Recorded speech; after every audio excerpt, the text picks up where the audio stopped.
గతవు మందు అంటారు. అమ్మవారి యొక్క నడక శనీశ్వర గ్రహాన్ని పోలి ఉంటుందిట. చాలామంది శనీశ్వరుడు శనీశ్వరుడు అంటూ ఉంటారు. శనీశ్వరుడు అన్న మాట లేదు, ఎందుకంటే ఏ గ్రహానికి ఈశ్వరత్వం ఉండదు. ఈశ్వరత్వము అన్న మాటకు అర్థం ఏమిటంటే ఇది ఇలా ఎందుకు చేశావు అని అడగడానికి ఆధారం ఉండదు. ఆయన అనుగ్రహించాడా ఏమైనా చెయ్యగలడు. ఆయన అనుగ్రహం లోపించిందా మనం ఎంత ప్రయత్నం చేసినా ఆ కార్యం నెరవేరాలి అని చెప్పి సిద్ధాంతము లేదు. కచ్చిదా శాస్తి దేవానాం ప్రసాదం పార్థివాత్మజ కచ్చిత్ పురుషకారంచ దైవంచ ప్రతిపద్యతే అంటుంది సీతమ్మ.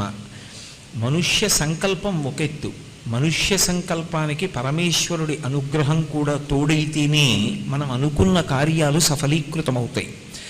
భగవంతుని యొక్క అనుగ్రహము తోడు కానప్పుడు మన ప్రయత్నం ఎంత చేసినా కూడా అది సఫలీకృతం అవుతుంది అని సిద్ధాంతం చేయడం సాధ్యం కాదు.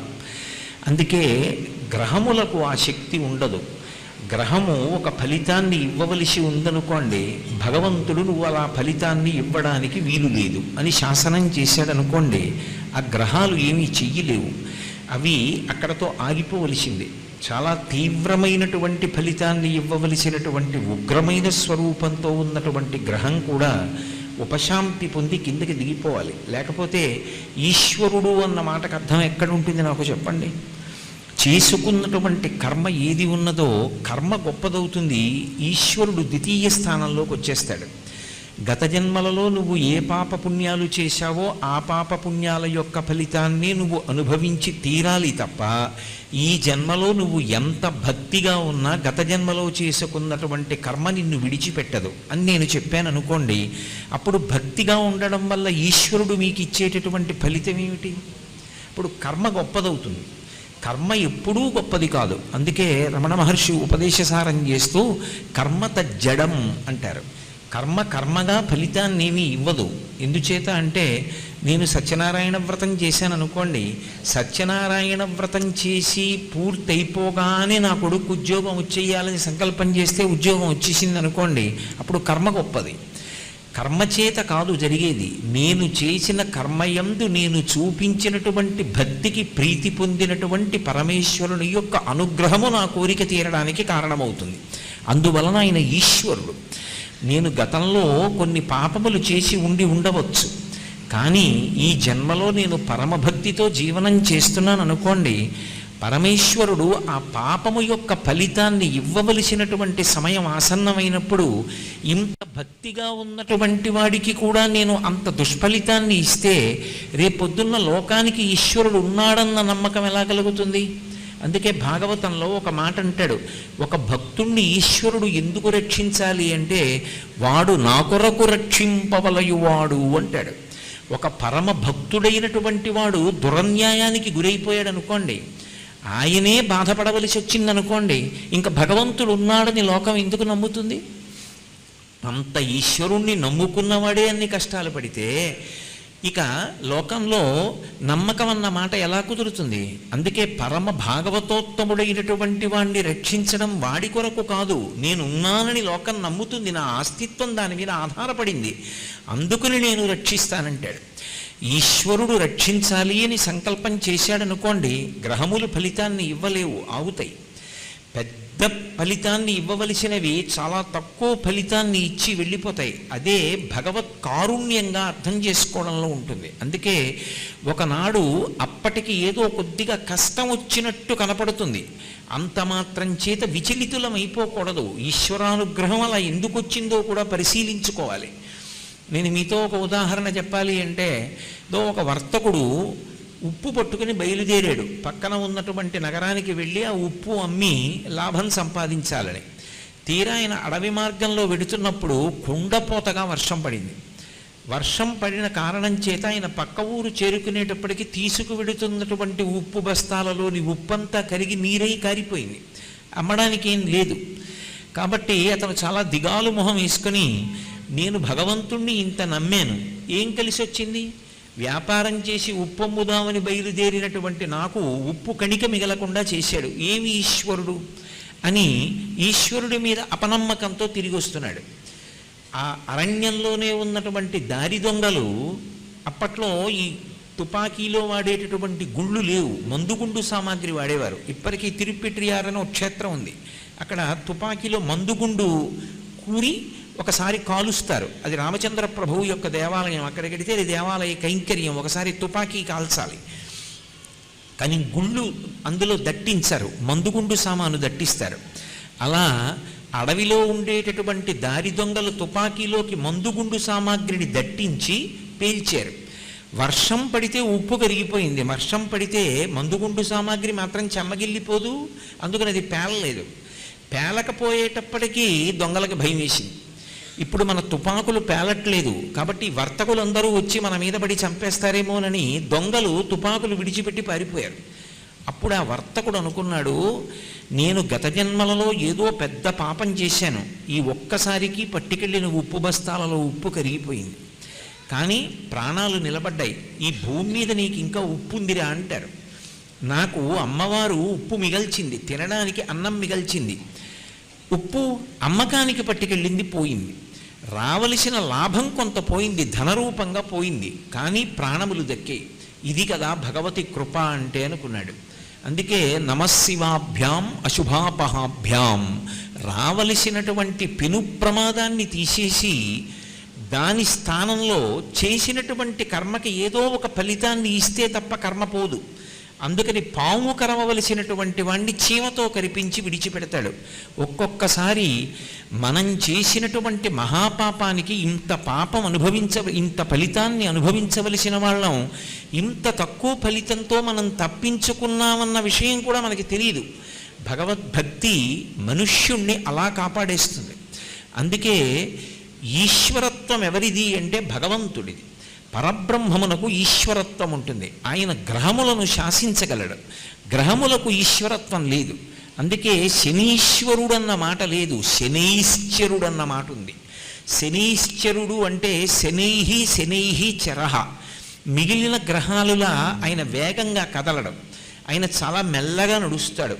మెల్లగా నడుస్తాడు కాబట్టి మందుడు అని పేరు. మందగతి అంటే మెల్లగా నడవడం, మెల్లగా నడిచేటటువంటి లక్షణం ఉన్నవాడు కాబట్టి శనైశ్చర గ్రహం జాతకంలోకి ప్రవేశిస్తే చాలా మెల్లగా వెడతాడు.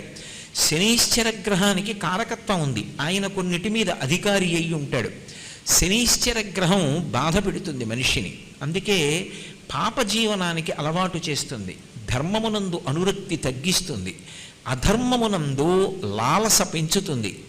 ధర్మాన్ని వదిలేస్తేనే అధర్మాన్ని పట్టుకుంటే మనం సంతోషించచ్చని అధర్మం వైపుకి నడిచేటట్టుగా చేస్తుంది, దుఃఖాన్ని కలిగిస్తుంది, ఆయుర్దాయాన్ని శాసిస్తుంది, మృత్యువుని కూడా కల్పిస్తుంది. శనీశ్చర గ్రహం వీటి మీద కారకత్వంతో ఉంటుంది. కానీ శనీశ్వరుడు మహానుభావుడు, ఆయన గొప్ప అనుభవాల్ని కూడా ఇస్తాడు. జీవితంలో శనీశ్చర గ్రహం ప్రవేశిస్తే జాతకంలోకి గొప్ప అనుభవం వస్తుంది. ఆ అనుభవం వచ్చిన కారణం చేత ఆ పైన ఇక తప్పు చెయ్యకుండా జాగ్రత్త పడతాడు. అటువంటి శనీశ్చర గ్రహం మెల్లమెల్లగా నడుస్తుంది కాబట్టి మందుడు అంటారు. శనీశ్చర గ్రహం ఏళ్ళనాటి శని జాతకంలోకి వచ్చిందనుకోండి, బాబోయ్ ఎన్ని బాధలు పడిపోతున్నానోనండి, ఏళ్ళనాటి శని ఇంకా అంతా ఇంత బాధ కాదండి, తప్తమైపోతున్నానంటూ ఉంటారు కొంతమంది. అది ఆ గ్రహం యొక్క కారకత్వం, అది ఆయన దోషం కాదు. మనం గత జన్మలో చేసుకున్నటువంటి పాపములను శనీశ్చర గ్రహం ఆ విధమైనటువంటి దుఃఖ రూపంలో పోగొట్టేస్తూ ఉంటాడు. శనీశ్చర గ్రహం ఎలా మెల్లమెల్లగా నడుస్తుందో అమ్మవారి యొక్క నడక అంటే పాదములను ఆశ్రయించి కదా ఉంటుంది, పాదములు కదిలితే నడక, అమ్మవారి నడక శనీశ్చర గ్రహంలా ఉంటుంది. అంటే మందగమన, లలితా సహస్రనామ స్తోత్రంలో వ్యాస భగవానుడు అమ్మవారి నడకని మరాళి మందగమన అంటాడు. ఆవిడ అంత అందంగా నడుస్తుందిట. అమ్మవారు నడిస్తే హంస నడిచినట్టు ఉంటుందంటారు, ఏనుగు నడిచినట్టు ఉంటుందంటారు. గజగమనము అని ఏనుగు యొక్క నడక అంత అందంగా ఉంటుంది అని పద్మినీ జాతి స్త్రీల యొక్క నడకని ఏనుగు యొక్క నడకతో పోలుస్తారు. అమ్మవారి నడకకి ఉపమానం చెప్పాలంటే రెండే చెప్తారు, ఒకటి హంస నడక, రెండవది ఏనుగు యొక్క నడక. అందుకే ఇప్పటికీ శ్రీశైలంలో భ్రమరాంబికాదేవి మీద స్తోత్రం చేస్తే రాజన్మత్తమరాళమందగమనాం రాజీవపత్రేక్షణాం రాజీవప్రభవాదిదేవమకుటైః రాజత్పదాంబోరుహాం రాజీవాయతపత్రమండితకుచాం రాజాధిరాజేశ్వరీం శ్రీశైలస్థలవాసినీం భగవతీం శ్రీమాతరం భావయే అంటారు. ఆ తల్లి మెల్లమెల్లగా ఎందుకు నడుస్తుందంటే ఆవిడ అడుగు తీసి అడుగు వేస్తుంటే దిక్పాలురు దేవతలు అందరూ కూడా తమ కిరీటములు నేలకి తగిలేటట్టుగా ఉంచి నమస్కరిస్తుంటారు రెండు వైపులా నిలబడి. ఆ కిరీటములలో పొదగబడినటువంటి మణుల యొక్క కాంతుల చేత ఆమె పాదములకు నీరాజనములు ఇవ్వబడుతూ ఉంటాయి. ఆ చిలికెత్తెలు చెప్తారట సౌందర్యలహరిలో శంకరాచార్యుల వారు చెప్తారు, అమ్మాది ఇంద్రుడి కిరీటం చాలా వైభవోపేతమైన వజ్రములతో కూడి ఉంటుంది. ఆ కిరీటం నీ పాదానికి తగులుతుందేమోనమ్మా, పాదం సొక్కిపోతుంది, మెల్లమెల్లగా నడంటారట. అందుకని రాజన్ మత్తమరాళ మందగమనాం, ఒక మదగజం ఎలా నడుస్తుందో అలా నడుస్తుంది. ఒకానొకప్పుడు పరమశివుడు అమ్మవారి మీద ఒక శ్లోకం చెప్పవలసి వచ్చింది. శ్రీకాళహస్తి మాహాత్మ్యము అని చెప్పి ధూర్జటి రచన చేశాడు. అందులో ఆ ఘట్టం వస్తుంది. అందులో పరమశివుడు పార్వతీదేవి మీద ఒక శ్లోకం చెప్పవలసి వస్తే సింధురరాజగమనార్థమ్మిల్ల బంధంబు సహజ సుగంధంబు అంటాడు. సింధురరాజగమన అంటే ఏనుగుల యొక్క రాజైనటువంటి మదగజము యొక్క నడక ఎలా ఉంటుందో అటువంటి నడక కలిగిన తల్లి అని. అమ్మవారి యొక్క నడక అంత అందంగా అంత మెల్లగా నడిచి వెడుతుంది ఆవిడ. అందుకే బాగా అమ్మవారి గురించి జపం చేసేటటువంటి వాళ్ళు, అమ్మవారి గురించి ధ్యాన నిష్టలో ఉన్నటువంటి వారికి అమ్మవారి పాదములకు అలంకృతమైనటువంటి మణిమంజీరముల యొక్క శబ్దములు వినపడతాయి అని చెప్తారు. ఆవిడ నడిచి వెడుతున్నప్పుడు ఆవిడ పాదములకు అలంకృతమైనటువంటి మంజీరములు శబ్దం చేస్తాయి. ఆ శబ్దములను వాళ్ళు వింటూ ఉంటారట. అలా వినగలిగినంతగా ధ్యానంలో కూర్చుని ఉంటారు యోగులైనటువంటి వారు, అంతటి ధ్యాననిష్ట కలిగినటువంటి మహానుభావులు. కాబట్టి అటువంటి మందమైన మెల్లనైనటువంటి నడక కలిగిన తల్లి. ఇప్పుడు ఆ తల్లి నడకలలో ఏముంది? శనైశ్చర గ్రహాన్ని పోలి ఉంటుంది ఆ నడక. ఇప్పుడు శనైశ్చర గ్రహానికి ఈశ్వరత్వం లేదు, కానీ అమ్మవారు ఈశ్వరత్వం కలిగి ఉంది. అమ్మవారి పాదములు విశేషమైనటువంటి అనుగ్రహ శక్తిని కలిగినవి. అమ్మవారి పాదములకు ప్రతిరోజు ఈ శ్లోకంతో నమస్కారం చేశాడనుకోండి, ఒకసారి అమ్మవారు కదిలి వెళ్ళినటువంటి స్థితిని గమనించి మనసులో ధ్యానం చేశాడనుకోండి. అందుకే ముత్తుస్వామి దీక్షితారు వారు అమ్మవారి మీద కీర్తన చేశారు. చాలామందికి ఆ కీర్తన పరిచయం ఉంటుంది, కంజదళాయతాక్షి కామాక్షి అని. ఆ కంజదళాయతాక్షి కామాక్షి అన్న కీర్తనలో కుంజర గమనే అని నృత్యం చేస్తారు. ఆ కీర్తనకి నృత్యం చేసినప్పుడు ఆ కుంజర గమనే అన్న మాట వచ్చినప్పుడు ఆ నర్తకి నడుస్తుంది. వీణ అని హైదరాబాదులో ఓ నర్తకీమణి చిన్నపిల్ల ఎంత అందంగా చేస్తుందో. ఆ కుంజర గమనే అనేటప్పటికి ఆ అమ్మాయి వేదిక మీద అట్నుంచి తిరుగుతున్నప్పుడు సాక్షాత్తుగా కామాక్షి పరదేవతే నడిచి వెడితే ఎలా ఉంటుందో అలా ఉంటుంది ఆ మంజీరముల శబ్దం అవుతూ. నాకు ఆ నృత్యం చేస్తున్నప్పుడు ఎదురుగుండా కామాక్షి పరదేవతే నడిచి వెడుతున్నంత సంతోషం కలిగి రెండు చేతులు ఎత్తి నమస్కారం చేయాలనిపిస్తూ ఉంటుంది.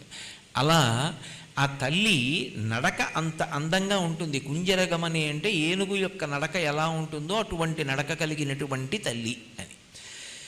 కాబట్టి ఇప్పుడు శనైశ్చర గ్రహం యొక్క నడక ఎలా ఉంటుందో, ఎంత మందంగా ఉంటుందో అంత మందంగా అంత మెల్లగా నడిచేటటువంటి స్వభావము కలిగినటువంటి అమ్మవారు. కాబట్టి గతౌ మందో గంగాధర మహిషి కామాక్షి భజతాం. అమ్మవారి దగ్గర ఒక ప్రధాన లక్షణం ఉంటుంది, ఆమె మహాపతివ్రత. ఆమె తనంత తానుగా ఎంత శక్తివంతురాలు కానివ్వండి, మీరు కేవలం ఆవిడ గురించి స్తోత్రం చేస్తే ఆవిడ చిన్నబుచ్చుకుంటుంది. నన్ను స్తోత్రం చేస్తున్నారు ఎవరు? నా భర్తని కదా స్తోత్రం చేయాలి. ఆమె మహాపతివ్రత, తన భర్తని స్తుతి చేస్తే సంతోషిస్తుంది. అందుకే గంగాధర మహిషి, గంగని ధరించినటువంటి పరమశివుని యొక్క ఇల్లాలు అనేటప్పటికీ ఆవిడికి సంతృప్తి. కామాక్షి భజతాం, అటువంటి కామాక్షిని నేను భజించుచున్నాను. తమ కేతుర్మాత, తమస్సు అంటే చీకటి, చీకటిని పోగొట్టగలిగినటువంటి పాదములు కలిగినటువంటి తల్లి. చీకటి అంటే పాపము అని ఒక అర్థం, దోషము అని, రాత్రి అని, పాపము అని, ఇన్ని అర్థాలు ఉంటాయి. తమకేతు అంటే పాపములను పోగొట్టగలిగినటువంటి పాదయుగళి కలిగినటువంటి తల్లి. అమ్మవారి పాదములకు ఎవడు నమస్కరిస్తాడో అటువంటి వాడి యొక్క పాపములన్నీ కూడా పటాపంచలైపోతాయి. ఆ తల్లి పాపమును తీయగలదు. పాపము అన్న మాటని మీరు కొంచెం జాగ్రత్తగా అర్థం చేసుకోవాలి. లేకపోతే అయినదానికి కానిదానికి అర్థం లేకుండా పాపము అన్న మాట అన్వయం చేసుకుంటే జీవితంలో అక్కర్లేని పిరికితనం అలవాటైపోతుంది. మనం ఏమి చెయ్యాలి, ఏమి చెయ్యకూడదు, విహిత కర్మ ఏది, నిషిద్ధ కర్మ ఏది, ధర్మము అంటే ఏది అని చెప్పడానికి అధికారము కలిగినటువంటిది వేదం ఒక్కటే. ఏది వేదం చెప్తుందో అదే ధర్మం తప్ప ధర్మం చెప్పడానికి ఇతరులకు అధికారం ఉండదు. ధర్మం మాట్లాడేది వేదం ఒక్కటే మాట్లాడుతుంది. వేదంలో చెప్పిన దాన్ని స్మృతి చెప్తుంది, స్మృతి చెప్పిన దాన్ని పురాణం చెప్తుంది, పురాణం చెప్పింది కూడా ఒకవేళ మనకి తెలియకపోతే శిష్టాచారం, ఊళ్ళో ఉన్న పెద్దల యొక్క నడవడి, అది కూడా తెలియకపోతే అంతరాత్మ ప్రబోధం. ఈ 5 ప్రమాణవాక్కులై ఉంటాయి. అందులో శృతి వేదం ప్రధానం. ఆ వేదము ధర్మాన్ని చెప్తుంది. చెప్పినప్పుడు విహిత కర్మ అని ఉంటుందంటే ఇది నువ్వు చెయ్యి. అది చెయ్యడంలో ఈశ్వరుడు సాధ్యమైనంత అవకాశాన్ని కల్పిస్తాడు తప్ప చాలా కష్టపడి చేసేటట్టుగా ఎప్పుడూ ఆయన ఏర్పాటు పెట్టడు. ప్రతిరోజు స్నానం చెయ్యి, స్నానం చెయ్యి అంటే మజ్జనం చెయ్యి అని అర్థం. అంటే తల మునిగేటట్టుగా స్నానం చెయ్యాలి. ప్రవహిస్తున్నటువంటి జలం దగ్గరికి వెళ్ళి మునగాలి.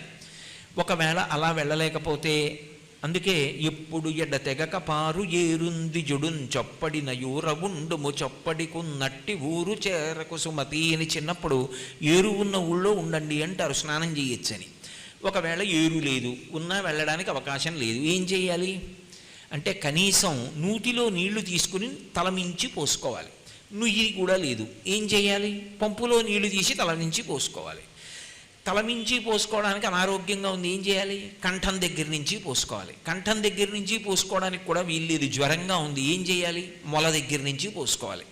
అక్కడి నుంచి కూడా వీల్లేదు, మంచం నుంచి లేవలేకపోతున్నాను, ఏం చేయాలి, కనీసం కాళ్ళు కడుక్కోవాలి. అది కూడా చెయ్యలేను, ఏం చేయాలి, విభూతి చల్లుకోవాలి. అది కూడా చేయలేను, ఏం చేయాలి, కొడుకు ఉండాలని కోరుకునేది అందుకు. కొడుకు కాస్త విభూతి చల్లి ఈయన సంధ్యావందనం ఆయన చేస్తే సరిపోతుంది. కాబట్టి ఇప్పుడు సాధ్యమైనంత వరకు ధర్మం నడవడానికే పరమేశ్వరుడు అవకాశం కల్పిస్తాడు. అంతే తప్ప కఠిన హృదయంతో నువ్వు ధర్మాచరణ చెయ్యలేవు అన్న స్థితిని కల్పించడానికి ఈశ్వరుడు ఎప్పుడూ తలుపులు ముయ్యడు.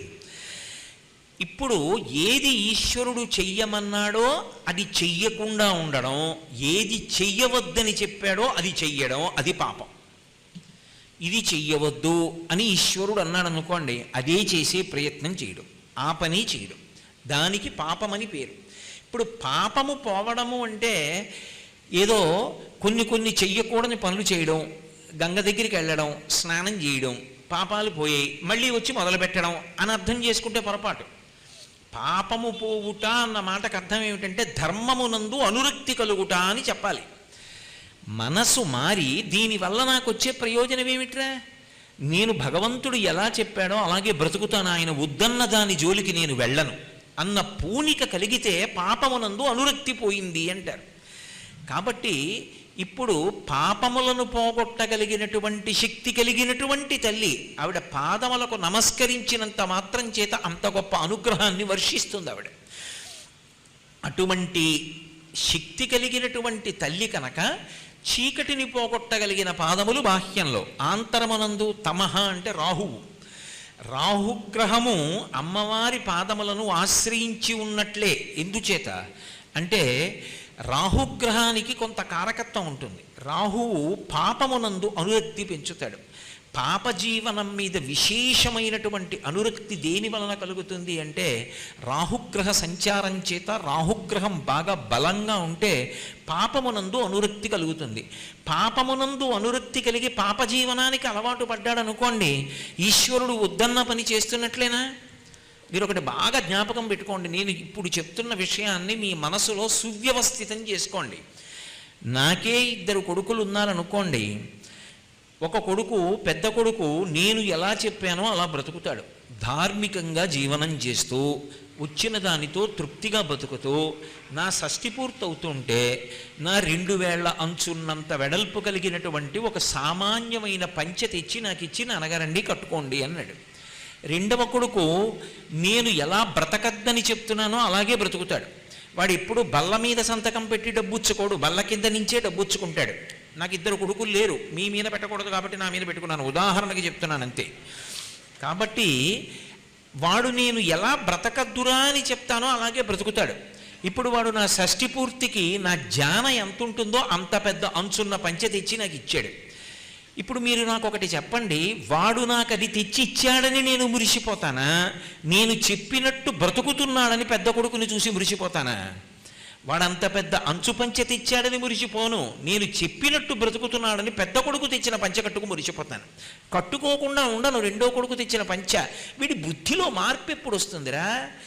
ఏం చేసి తెచ్చాడో ఈ పంచె అని బెంగ పెట్టుకుంటానా, బెంగ పెట్టుకోనా? భగవంతుడికి మనం ఇచ్చిన పదార్థము చేత తృప్తి కలగదు. ఎందుచేత అంటారేమో, అసలు ఆ పదార్థం తేవడానికి మనం కాదు సృష్టికర్త. ఒక మారేడు దళాన్ని నేను సృష్టించలేను. అందుకే శంకరాచార్యుల వారు శివానందలహరిలో అంటారు, గభీరే కాసారే విశతి విజనే ఘోర విపినే విశాలే శైలీ చ భ్రమతి కుసుమార్ధంజలమతి సమర్ప్యై చేతస్సరసిజముమానాథ భవతే సుఖేనా వస్తాతుం జనయిహ నజానాతి కిమహో అంటారు. ఎవడు తెమ్మన్నాడు రా నిన్ను అక్కర్లేనివన్నీ? అంటే భక్తితో 2 పువ్వులు వెయ్యొద్దని నేను అంటలేదు. మార్నింగ్ వాక్ అని పేరు పెట్టుకుని బయలుదేరి జేబులో ఓ ప్లాస్టిక్ కవర్ పెట్టుకుని అవతలవాడు కష్టపడి వేసుకున్నటువంటి పూల మొక్క వాడి గోడ మించి మొగ్గ వేసి పువ్వు పూస్తే నువ్వు కోసుకొచ్చి ఎత్తుకొచ్చిన దొంగ పూలతో పూజ చేయమని ఈశ్వరుడు చెప్పాడా నిన్ను? అందుక ఉదయం నువ్వు నడక్కి బయలుదేరేది. వాడు కష్టపడి వేసుకున్న మొక్క వాడి పువ్వు వాడు అనుభవించకూడదు, నువ్వు ఎత్తుకొస్తావనే. అదే భక్తి అంటే. నువ్వు ఏం తెచ్చావు కాదు, ఎలా తెచ్చావు ఈశ్వరుడికి కావాలి. ఎప్పుడూ కూడా మూఢజహీహి ధనాగమ తృష్ణ కురు సద్బుద్ధిం మనసి వితృష్ణ ఎల్లభసే నిజ కర్మోపాత్తం విత్తంతేన వినోదయ చిత్తం. నీకు ధార్మికంగా ఏమొచ్చిందో దానితో సంతోషంగా ఉండడం నేర్చుకో. సంతోషము డబ్బుతో లేదు, డబ్బు జీవితంలో ఒక భాగం అంతే, డబ్బే జీవితం మాత్రం కాదు. సంతోషంగా ఉండడానికి ఇంకా ఎన్నో కారణాలు ఉంటాయి జీవితంలో. సంతోషంగా ఉండడం అన్నది నీ ఎంత నువ్వుగా నేర్చుకో. ఈశ్వరుడు ఇచ్చిన దానితో తృప్తిగా ఉండడం అలవాటు చేసుకో. అలవాటు లేకుండా ఈశ్వరుడు వద్దన్న మార్గంలో బయలుదేరి ఆయన చెయ్యవద్దన్న పనులు చేసి ఆయన చెప్పని పనులన్నీ చేసి తీసుకొచ్చినటువంటి ద్రవ్యము చేత చేసినటువంటి పూజ ఈశ్వరుడికి సుతారము అంగీకారయోగ్యము కాదు. నువ్వు భక్తితో ఆయన చెప్పినట్టు బ్రతకడమే ధార్మికమైన జీవనము అని పేరు. ఆయన ఎలా చెప్పాడో అలా బ్రతుకుతున్నాడు, ఆయనే ధర్మాత్ముడు. ఈశ్వరుడు ఉన్నాడు, అందుకుని నమ్మి ఆయన చెప్పినట్టు బ్రతుకుతాడు, వాడే ఈశ్వరుడికి ప్రీతిపాత్రుడు. నా పెద్ద కొడుకు నాకు ప్రీతిపాత్రుడైనట్టు లౌకికమైన ఉపమానంలో. కాబట్టి ఇప్పుడు పాపజీవనమునకు రాహువు అలవాటు చేస్తాడు. పాపజీవనానికి అలవాటు పడితే రెండో కొడుకు మీద నాకెట్లా వైముఖ్యం కలిగిందో భగవంతుడికి వైముఖ్యం కలుగుతుంది. వీడు నేను వద్దన్న పనులు చేస్తున్నాడు, ఇప్పుడు దాని చేత దూరం అయిపోయాడు అనుకోండి భగవంతుడికి. అసలు ఏ రక్షణ కావాలో ఆ రక్షణకి దూరం అయిపోతాడు. ఆ రక్షణ ఎంతో అవసరం. ఈశ్వరుడు రక్షించినదేదో అది రక్షణ, ఈశ్వరుడు రక్షించనిది రక్షణ కాదు. ఆయన అనుగ్రహం ఉందా?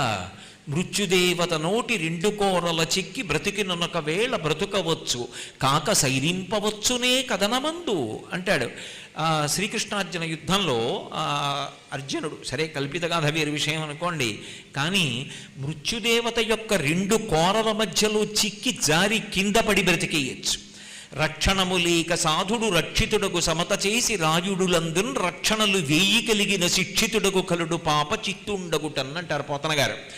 చుట్టూ ఎంతమందిని రక్షణ పెట్టుకున్నా ఈశ్వర రక్షణ లేనివాడు పడిపోతాడు. ఏ రక్షణ తనకి బాహ్యంలో లేకపోయినా భగవంతుని యొక్క రక్షణ శక్తి ఉన్నవాడు ఎక్కడికి వెళ్ళినా రక్షింపబడతాడు.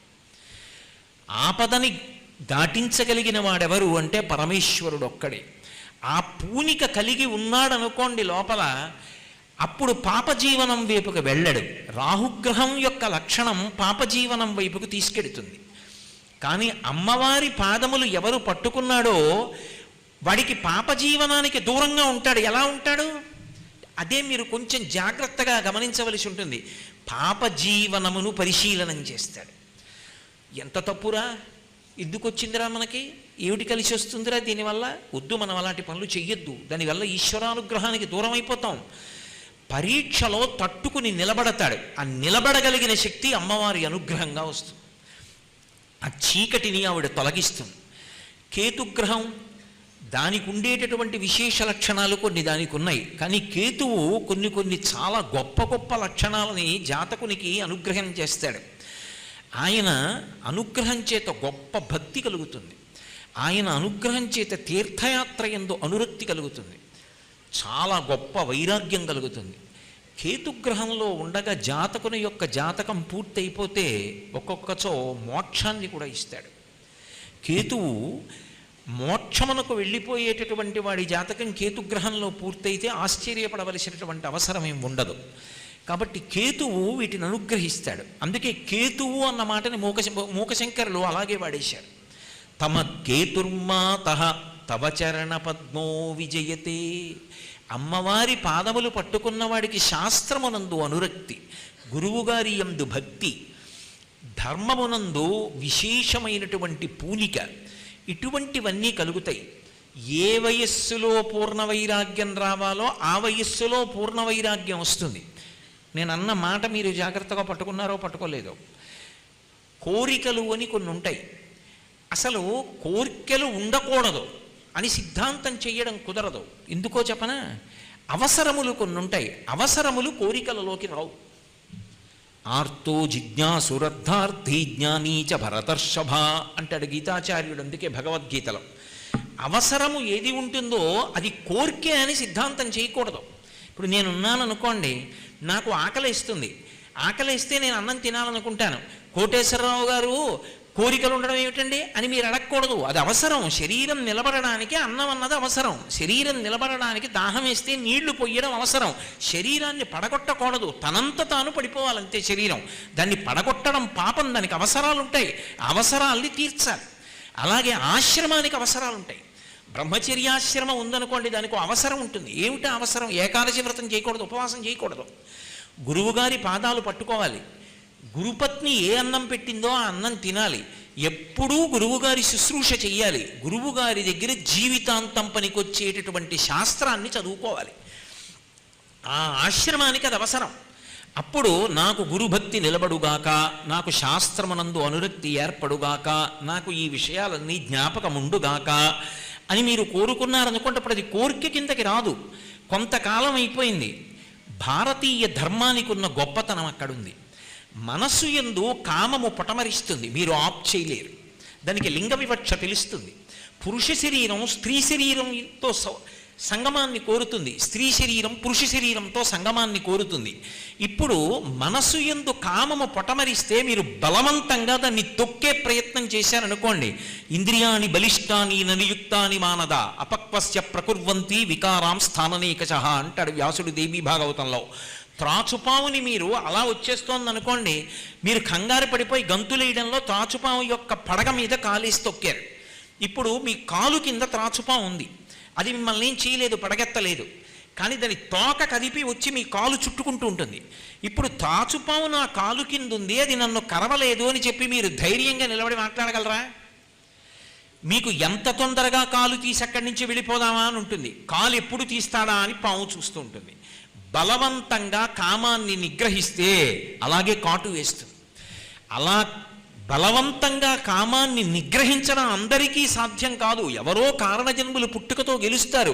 చంద్రశేఖరేంద్ర సరస్వతి మహాస్వామి వారు, శంకర భగవత్పాదాచార్య స్వామి వారు, శృంగగిరి పీఠాధిపత్యం వహించిన చంద్రశేఖర భారతీ స్వామి వారు, ఇప్పుడు పీఠాధిపత్యంలో ఉన్నటువంటి భారతీ తీర్థ మహాస్వామి వారు, అటువంటి కారణజన్ములైన వారు ఎవరో ఉంటారు. మిగిలినటువంటి వాళ్ళు కోటికి 99,99,999 మంది మనసు నందు కామము పటమరిస్తుంది. ఆ కామమును ధర్మంతో ముడివేసేస్తారు. ధర్మంతో ముడివేసేశారనుకోండి, అందుకే కామపత్ని కాదు ధర్మపత్ని. ఇప్పుడు ఆమె ధర్మమునకు ఆలంబనం. యజ్ఞం చేయడానికి ఆమె ఉండాలి, యాగం చేయడానికి ఆమె ఉండాలి. ఆమె వలన సంతానమును పొందుతాడు. ఇప్పుడు వివాహం ఎందుకు చేసుకోవాలి? కోరిక కాదు, అవసరం. ఇది గుర్తించాలి. సనాతన ధర్మంలో ఆశ్రమం మారాడు, గృహస్థాశ్రమంలోకి వెళ్ళాడు. అప్పుడు అది అవసరం, కోరిక అనరుదాన్ని అవసరము. ధర్మంతో ముడి వెయ్యాలి కామాన్ని. ఇప్పుడు సంతానం కలిగింది, ఆ పిల్లలు 10 కాలాలు బాగుండాలి, ఆయుష్మంతులై ఉండాలి, వాళ్ళ ఆరోగ్యం దెబ్బతినకూడదు, వాళ్ళు బాగుండాలని తండ్రి కోరుకోవాలి. అలా కోరుకోవడం అవసరం. నా కూతురికి ఒక ఇబ్బంది వచ్చిందనుకోండి చిన్నతనంలో, ఆ కూతురికి వచ్చిన ఇబ్బంది నుంచి అది బయటపడాలని నేను కోరుకోవాలి. అవసరాల్ని కోరికల కింద లెక్క పెట్టడానికి వీలు లేదు. అవసరం కాకపోయినా కూడా కోరుకున్నారనుకోండి, అప్పుడు దాన్ని కోరిక అంటారు. అప్పుడు అది ఇవ్వాలా ఇవ్వద్దా, ఈశ్వరుడి యొక్క అనుగ్రహం. కొంతకాలం అయిపోయిన తర్వాత జీవితంలో ఏ స్థాయికి వెళ్ళిపోతాడంటే ఇక అసలు కోరిక అన్న మాట ఉండదు, అవసరం అన్న మాట ఇక పట్టుకోడు.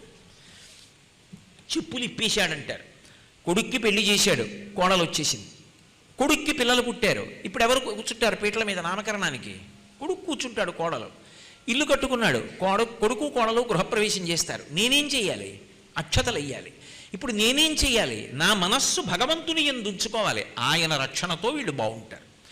ఇప్పుడు తన పిల్లల గురించి ప్రథమంగా ప్రార్థన చేసేవాడెవరు? ఆయన. నేను సుఖములకన్నిటికీ కారణమైన వైరాగ్య సుఖానికి అలవాటు పడాలి. ఇప్పుడు ఇవన్నీ ఇవ్వగలిగినటువంటి తల్లి ఎవరంటే ఇది పండడం అంటారు. నిన్న మీతో చెప్పానే, పిందెగా ఉన్నప్పుడు చెట్టును పట్టుకోవాలి, పండైపోయిన తర్వాత చెట్టు నుంచి కింద పడిపోవాలి. పిందెగా ఉండి రాలిపోవాలని కోరకూడదు, పండుగ ఉండి పట్టుకోవాలని కోరకూడదు. ఎప్పుడు ఏది రావాలో అది రావాలి. రాకూడని స్థితిలో వచ్చిందనుకోండి ఏదైనా, ఆయనతో పోదు, మిగిలిన వాళ్ళకి ఇబ్బంది వస్తుంది. నేను గృహస్థాశ్రమంలో ఉండి వైరాగ్యం మాట్లాడడం మొదలెట్టాను అనుకోండి, మిగిలిన వాళ్ళు ఏమైపోతారు? ఏమిటో పెళ్ళం పిల్లలు ఎలా పోతే అలా పోనీ అన్నాను అనుకోండి, వాళ్ళ బతుకు ఏమైపోవాలి?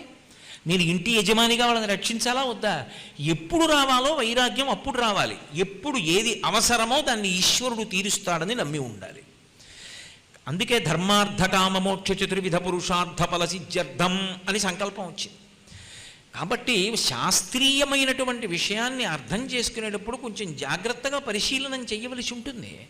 ఇది ఇవ్వగలిగిన తల్లి ఎవరు? ఆ అమ్మవారు. ఆ తల్లి కదలికలు అంటారు. మీరు ఎప్పుడైనా జ్ఞాపకం పెట్టుకోండి, అమ్మవారు అన్నాను అనుకోండి కదలిక, శివుడు అన్నాను అనుకోండి కదలిక లేని స్థితి.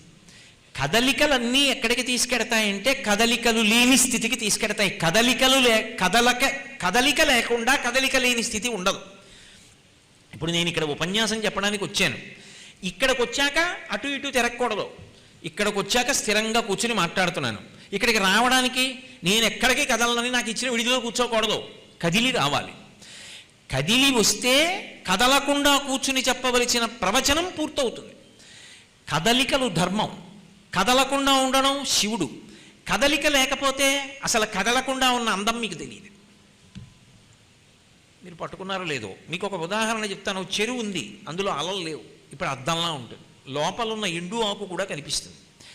ఇప్పుడు పైనుంచి ఓ చిన్న పిందె కింద పడింది, చిన్న తరంగాలు వస్తాయి, కదలికలు వచ్చాయి. ఈ కదలికలన్నీ ఎక్కడ ఆగిపోతాయి? చెరువులోనే ఆగిపోతాయి. ధర్మమును పట్టుకుని కదిలినటువంటి కదలికలన్నీ అమ్మవారు. అందుకే ధర్మిణి, ధర్మవర్ధిని. కదలికలన్నీ ధర్మాన్ని పట్టుకుని కదలాలి. ధర్మము నిరంతరము మారిపోతుంది. దేశమునందు మారుతుంది, కాలమునందు మారుతుంది, వర్ణమును బట్టి మారుతుంది, ఆశ్రమాన్ని బట్టి మారుతుంది. ఒక ఊళ్ళో ధర్మం ఇంకో ఊళ్ళో ఉండదు. నా ఇంట్లో ఉన్నాననుకోండి, నేను పూజ సక్రమంగా చెయ్యాలి. పై ఊరు వచ్చాననుకోండి, నేను చేసే పూజలో 10వ వంతు చేస్తే చాలు. సంధ్యావందనం నేను ఏ ఊళ్ళో ఉన్నా చెయ్యాలి. కాలమునందు ఉంటుంది, ప్రాతకాలం సంధ్యావందనం చేయాలి, ఉత్తర సంధ్యావందనం చేయాలి. కాలమును బట్టి ధర్మం, వర్ణమును బట్టి ధర్మం. ఏ వర్ణం వాళ్ళు ఏం చెయ్యాలో అది చేస్తే చాలు. అంతేకాని వాడు చేసింది నేను చేయలేదు కాబట్టి వాడు చేరిన చోటికి నేను చేరను అనుకోవడం తప్పు. చేరిపోతారు. మహాభారతం ఆదిపర్వం సభాపర్వం నిరూపణం చేస్తాయి దాన్ని. ధర్మవ్యాధుడు మాంసం అమ్ముతూ అంత జ్ఞానాన్ని పొందలేదు మహాభారతంలో. ఎవరికి చెప్పిన ధర్మం వారు పాటిస్తే చాలు, అందరూ అక్కడికే చేరుకుంటారు. అందరినీ ఒక గాట కట్టి నువ్వు ఇది చెయ్యని ఎలా చెప్తావు? ఒక రైతు ఉన్నాడు, తెల్లవారుజామున 3 గంటలకి ఆకాశంలో మెరుపు మెరిసి వర్షం పడుతుంటే 6 కాలం శ్రమించి నాగలి పట్టుకుని పొలం దున్నడానికి ఎడతాడు. నువ్వు సంధ్యావందనం చేయలేదు కాబట్టి నీకు పాపం ఖాతాలో వేస్తానంటే నీకు అన్నం ఎక్కడి నుంచి వస్తుంది?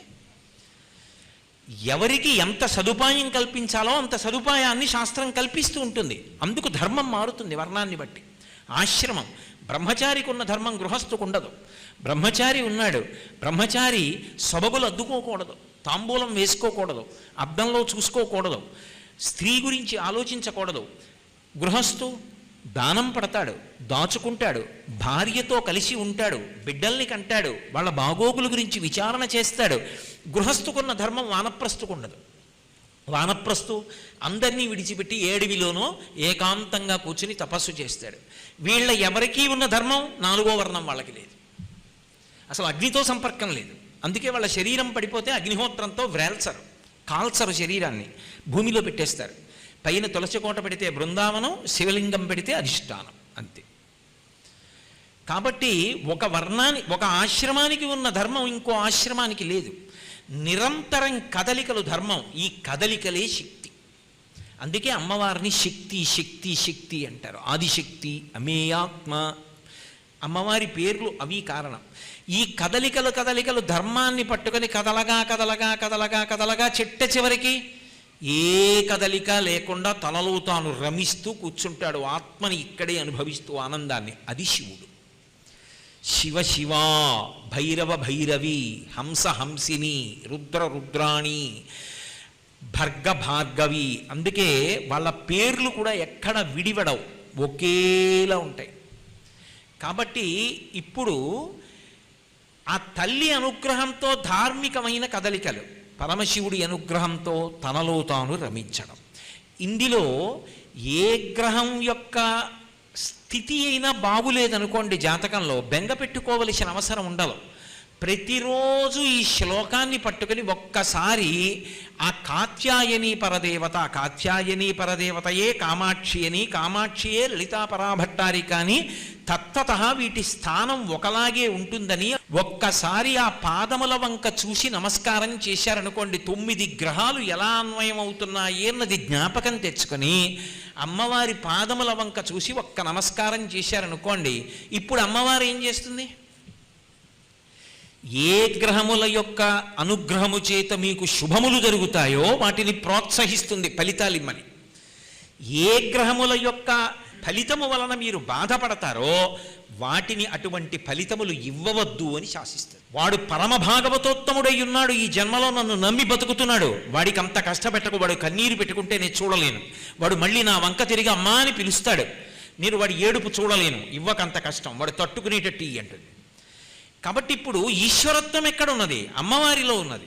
కాబట్టి అమ్మవారి పాదములలో గ్రహముల యొక్క సంచారాన్ని మీరు దర్శనం చేసి ఈ శ్లోకంతో నమస్కారం చేయడానికి అలవాటు పడ్డారనుకోండి, దధానో భాస్వత్త అమృత నిలయో లోహిత వపు వినమ్రాణం సౌమ్యో గురురపి కవిత్వంచ కలయన్ గతౌ మందో గంగాధర మహిషి కామాక్షి భజతాం తమ కేతుర్మాతః తవ చరణ పద్మో విజయతే. మూకశంకరులు జాతికి పెట్టినటువంటి అద్భుతమైన భిక్ష.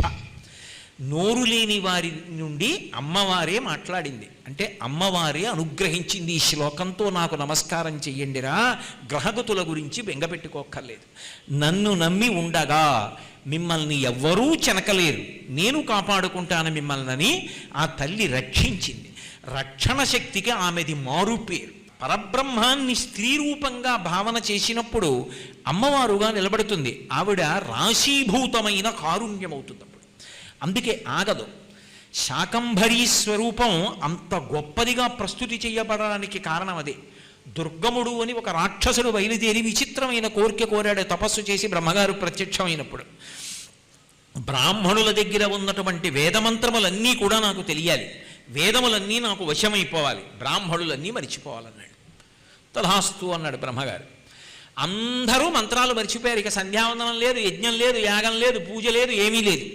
యజ్ఞయాగాది క్రతువులు లేకపోతే స్వాహాకారంతో దేవతలకి వెళ్ళలేదనుకోండి హవిస్సు, దేవతలు ఆగ్రహిస్తే వాళ్ళు వర్షం కురిపించరు. వర్షం కురిపించలేదనుకోండి భూమి మీద పంట పండదు. పంట పండలేదనుకోండి 2 కాళ్ళు కలిగినటువంటి ప్రాణులు కానీ 4 కాళ్ళు కలిగినటువంటి ప్రాణులు కానీ సంతోషంగా ఉండలేరు. ఇప్పుడు లోకంలో ఆకలి ఎక్కువైపోయింది. ఇంతమంది బాధపడుతుంటే సంతోషించడం రాక్షస లక్షణం. అందుకని దుర్గముడు సంతోషిస్తున్నాడు. ఓ యజ్ఞం చేసి అమ్మవారిని పిలుద్దామంటే వాళ్ళకి వేదమంత్రాలన్నీ మరుపుకు వచ్చేసాయి, ఏమి జ్ఞాపకం లేవు, ఏం చెయ్యాలో అర్థం కాలేదు. ఇన్ని లక్షల మంది పీనుగుల పెద్ద పెద్ద పర్వతాల్లా పడిపోతున్నారు. హిమవత్ పర్వత ప్రాంతానికి వెళ్ళి అమ్మవారిని స్తోత్రం చేశారు, అమ్మ కనపడమని. ఆవిడ తథాస్తు అని ఎప్పుడో వర్షం కురిపిస్తాను, ఇంకా మొక్కలు మొలుస్తాయి, చెట్లు పెరుగుతాయి, కాయలు కాస్తాయి, పళ్ళు పండుతాయి, పంటలు పండుతాయి, మీరు తిందురుగాని అప్పుడు వర్షం వస్తుంది, నీరు వస్తుంది, తాగుదురుగానంటే ఈలోగా ఎంతమంది పడిపోతారు. అందుకే ఆవిడ శాకంభరిగా వచ్చింది. శాకంభరి అంటే ఒంటి నిండా కన్నులు, ఆ కన్నుల నుండి మేఘములను సృష్టించి వర్షం కురిపించేసింది అప్పటికప్పుడు. ఒంటి నిండా ఆకులు, కాయగూరలు, పళ్ళు అన్నీ పట్టుకొచ్చి ఇన్ని కోట్ల మందికి అందించింది. అందుకే ఇప్పటికీ విజయవాడలో కనకదుర్గమ్మని ఇతర దేవస్థానాల్లోనూ అమ్మవార్లని శాకంభరిగా అలంకారం చేస్తే వర్షం పడుతుంది.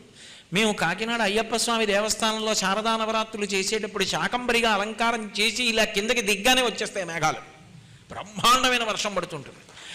అందుకే అప్పటికప్పుడు అన్నం పెట్టే తల్లి. అందుకే కనకధారా స్తోత్రం చేస్తే శంకరాచార్యుల వారు కేవలం సరస్వతీదేవిని, లక్ష్మీదేవిని, పార్వతీదేవిని మాత్రమే పిలవలేదు. పేద బ్రాహ్మణి అన్నం లేదు లోపల, ఉన్న ఉసిరికాయ ఒక్కటి నాకు ఇచ్చేసింది. ద్వాదశి నాడు ఉపవాసం పారణ చెయ్యాలి, ఆ ఉపవాసం వ్రతాన్ని విరమణ చెయ్యాలంటే ఉన్న ఉసిరికాయ ఒకటి నాకు ఇచ్చేసింది, అన్నం లేదు ఆవిడికి. శంకరాచార్యుల వారి గుండె కరిగిపోయింది. అందుకని గీర్దేవతేతి గరుడధ్వజ సుందరీతి శాకంభరీతి శశిశేఖరవల్లభేతి సృష్టిస్థితి ప్రళయకైడిష సంస్థితాయై తస్మై నమస్త్రిభువనైక గురోస్తరుణ్యై అని పిలిచారు. శాకంభరీతి అమ్మ ఆ రూపాన్ని కూడా పిలిచారమ్మ. వెంటనే అన్నం పెట్టమ్మా. ఆ తల్లి అన్నం పెట్టడంలో ప్రసిద్ధి వహించింది. అన్నం ఒక్కటే కాదు ఆవిడ పెట్టేది.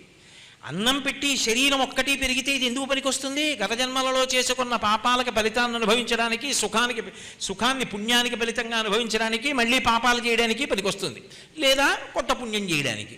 కానీ అమ్మవారి అనుగ్రహం కలిగిందనుకోండి, జ్ఞాన వైరాగ్యములు కూడా కలుగుతాయి. అందుకే జ్ఞాన వైరాగ్య సిద్ధ్యర్థం భిక్షాం దేహి చ పార్వతి అన్నారు శంకర భగవత్పాదులు. అమ్మ జ్ఞాన వైరాగ్యములను కూడా నాకు కటాక్షించమ్మా, భిక్షాం దేహి అని అడుగుతున్నానమ్మా, అన్నపూర్ణమ్మ అని అడిగారు. కాబట్టి అంతటి కారుణ్యమూర్తి అయినటువంటి ఆ అమ్మని అమ్మా అని పిలిస్తే చాలు అనుగ్రహిస్తుంది. ఈ శ్లోకం ధారణలో ఉండగా మనం బెంగ పెట్టుకోవలసిన అవసరం లేదు. ఆ అమ్మ అనుగ్రహం కలిగిందా, ఇక ఆవిడ అధర్మం వైపుకు వెళ్ళనివ్వదు. పాపచింతనకి దూరం చేసి అమ్మవారు బ్రతకమన్న రీతిలో బ్రతికేటట్టుగా మనకి కావలసినటువంటి ధృతిని కల్పించి, వీడు నేను చెప్పినట్టుగా బ్రతికేటటువంటి స్థితి కలిగి ఉన్నవాడు అన్న కారణాన్ని అడ్డుపెట్టి మనకి రక్షణ కవచాన్ని సృష్టించి కాపాడుకుంటుంది ఆ తల్లి. కాబట్టి అటువంటి తల్లి అనుగ్రహానికి ఈ శ్లోకం ఎంతో ప్రధానమైనటువంటి శ్లోకం. ఆ తల్లి బుద్ధి ప్రచోదనాన్ని కల్పిస్తుంది. అందుకే మీరు చూడండి, ఎప్పుడైనా సరే లఘుగాయత్రి అని ఉంటుంది. మనం ఏదైనా కార్యాన్ని పూర్తి చేశామనుకోండి, అది యజ్ఞం చెయ్యండి, యాగం చెయ్యండి, పూజ చెయ్యండి, గాయత్రి చెయ్యండి, ఏది చేసినా మనం చిట్ట చివర లఘుగాయత్రిలో ఒక మాట అడుగుతాం. ఆ చేసిన కార్యానికంతటికీ ఫలితమేమి అంటే ప్రచోదయాత్. ప్రచోదయాత్ అంటే ప్రేరేపింపబడుగాక. సంకల్ప వికల్ప సంఘాతము మనస్సు. మనస్సు అనేకమైన ప్రతిపాదనలు తీసుకొచ్చి చేస్తూ ఉంటుంది. ఇందులో మీరు బాగా గమనించవలసినటువంటి విషయం, పట్టుకోవలసిన విషయం ఒకటి ఉంటుంది. మనసుకున్న లక్షణం ఏమిటంటే, ఇంద్రియములను సుఖము కొరకు వాడుకోకుండా, శరీరాన్ని సుఖం కోసం వాడుకోకుండా ప్రతిపాదన మనస్సు తనంత తానుగా ప్రారంభంలో ఎప్పుడూ తీసుకురాదు. అక్కడ లడ్డు ఉన్న తినకులే అని అనదు. శరీరంతో సుఖపడకుండా ఉండు అన్నది చెప్పదు, సుఖపడు అంటుంది. ఈ కంటితో అలా చూడకూడదు, తప్పు అన్నా సరే చూడు అంటుంది. ఈ చెవితో వినకూడదు అటువంటివి, విను. ఈ నోటితో అలా మాట్లాడకూడదు, మాట్లాడు. చేతులతో అటువంటి పనులు చేయకూడదు, చెయ్యి. కాళ్ళతో అటువంటి చోట్లకు వెళ్ళకూడదు, వెళ్ళు. ఎందుకు, దేనికి అంటే వీటిని అడ్డుపెట్టి సుఖాన్ని అనుభవించడానికి ఇష్టపడుతుంది. ఇంద్రియాల్ని వాడుకుని సుఖాన్ని అనుభవించేటటువంటి ప్రయత్నం ఒక పక్క జరుగుతుంటే, పాపము పుణ్యము అన్న వివక్ష ఎక్కడుంటుంది చెప్పండి నాకు? చిన్న పిల్ల అలా వెళ్ళిపోతోంది. ఇప్పుడు ఆ పిల్ల మెళ్ళో వేసుకున్నటువంటి బంగారు గొలుసుకి పెద్ద గొలుసేసింది అమ్మ. ఆ కొక్కెం జారిపోయింది. జారిపోయి గొలుసు ఇలా జారిపోతూ ఆ పిల్ల వేసుకున్నటువంటి పట్టుబట్ట యొక్క జరీ తీగకి పట్టుకుంది. ఇంకొక 4 అడుగులు వేస్తే అది పడిపోతుంది. ఆ పిల్ల చూసుకునే స్థితిలో లేదా, ఆడుకుంటోంది. మనసు ఆ పిల్ల ఆడుకుంటోంది, జారిపోతోంది నగ, తీసుకో. ఎన్నాళ్ళ నుంచి ఎదురు చూస్తున్నావు ఇటువంటి హారం దొరికితే బాగుండని. మన జన్మలో సంపాదించగలమా? తీసుకుని ఉత్తర క్షణం జేబులో పెట్టుకుని వెళ్ళిపోయి, ఎవ్వరికీ తెలియదు నువ్వు ఇక్కడికి వచ్చామని చూసిన వాడు కూడా లేదు, ఆ పిల్లకి తెలియదు. వెంటనే పక్కన ఇంకో సంకల్పం కూడా వస్తుంది, అది బుద్ధి. అది అంటుంది, ఏం పావుకుంటావు, నిన్న వెళ్ళి విన్నావుగా, కామాక్షి పరదేవతయే నిన్ను పరిశీలించడానికి బాలారూపంలో తిరుగుతోంది. ఈ నగ ఒక్కటి పట్టుకెళ్ళి ఇంట్లో పెట్టుకున్నావా, త్రాచుపావుని పట్టుకెళ్ళి పెట్టినట్టే ఇదొక్కటి కాల్చేస్తుంది నీ ఇంటిని. నువ్వు ఆ పిల్లని ఒక్కసారి ఆపి, పాప నీ గొలుసు జారిపోతోందమ్మా అని ఆ పిల్ల మెడలో బంగారు గొలుసు అమర్చు. నీ జన్మలో నువ్వు వెళ్ళి కాంచీపురంలో కామాక్షి పరదేవత మెడలో ఒక బంగారు గొలుసు వెయ్యగలిగినటువంటి అదృష్టాన్ని పొందలేవు. అమ్మవారు ఈ అదృష్టాన్ని వాడుకోరా, నా మెడలో బంగారు గొలుసుని అలంకారం చెయ్యని పిలుస్తోంది. అలంకారం చెయ్యి, ఆవిడ అనుగ్రహం నిన్ను పైకెత్తుతుంది అని చెప్తుంది.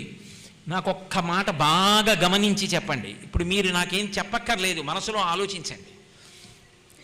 ఆ గొలుసు తీసుకోకుండా వదిలేయాలనుకోండి, నా కళ్ళ ముందు నాకు ఎదురుగుండా ఉన్నటువంటి సుఖం జారిపోతోంది. అవునా కదా? అది ప్రత్యక్షం. నా కళ్ళ ముందు ఉన్నటువంటి గొలుసు, నాకు దక్కవలసిన గొలుసు దక్కకుండా పోతోంది. ఆ గొలుసుని పట్టుకెళ్ళిపోవచ్చు, జారిపోతోంది. నేను ఎంతో పోగొట్టేసుకుంటున్నాను, అది ప్రత్యక్షంగా తెలుస్తోంది. ఆ పిల్ల మెడలో నేను కామాక్షి పరదేవత అన్న భావనతో ఆ గొలుసు కొక్కెం పెట్టి పంపించేస్తే అమ్మవారు ప్రీతి చెంది నన్ను కాపాడుతుంది. అది నిజమనడానికి ఏమిటి నమ్మకం? దీనికి ఎదురుగుండా ఉదాహరణ ఉంది. ఆ గొలుసు వదిలేస్తే ఉత్తర క్షణం నాకు 5 లక్షల రూపాయలు నష్టం వచ్చింది, లేక జేబులో వేసుకున్నాను 5 లక్షలు వచ్చేసినట్టే. వదిలేశానా, అమ్మవారి అనుగ్రహం కలుగుతుందనడానికి నమ్మకమే ఉంది. ఏమిటో తెలుసా? గురువు, శాస్త్రము.